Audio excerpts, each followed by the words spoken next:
It is overtime here again at Old Favorite Friday, talking about incredible classic beers. And it always amazes me. I've been doing this for over 4 years now, and it amazes me sometimes the beer that I have not done yet. And I have not done Chimay Red, Chimay Rouge, Chimay Premier. There's many ways to talk about this beer, but so many of you would know this beer just from sight. You've had it. If you've had a Belgian beer in your life, and you've only had one, you probably had a Chimay beer, because it's one of the most widely accessible Trappist ales. The white, the red, the blue, which is the triple, the double, and the quadruple. And this is the double, the Belgian Dubbel, the Belgian brown ale.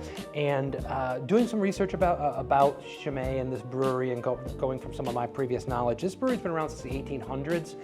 This beer, in its current incarnation, it might have a recipe stemming back that far, but really started in 1948. So this is a beer that's been brewed for a very, very long time, has origins going even farther back.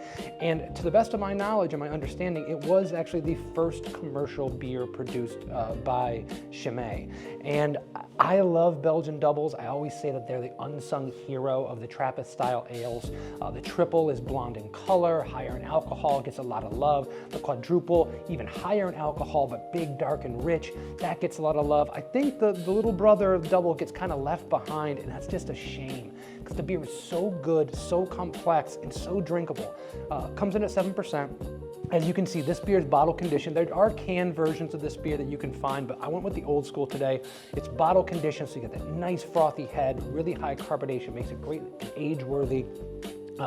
But you have this deep, rich malt flavor that's balanced out by the kind of the spiciness of the yeast character that brings in there as well. But there's toffee, there's plum, there's figs, there's a little bit of like dusty chocolate, but it's all very reserved. Every time you go back for a sip of this beer, you're going to taste something different.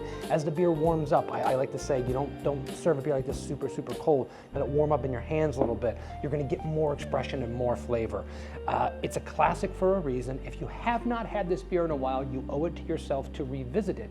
If you've had Belgian beers from breweries like myself that do Belgian style ales, and you're like, I just don't care for it. Maybe it's because those beers were overly sweet. Maybe it's because they were one-dimensional. Go back and try an original. Go back and try one of the classics and kind of recalibrate your expectations of what these beers are supposed to be. Food pairings with this, tons and tons of things you can do with it. But recently I made a cashew butter chicken that was just brilliant. And when I was trying this beer a little bit earlier, I thought that would be perfect, because you have these like nutty, rich flavors that come from the chicken.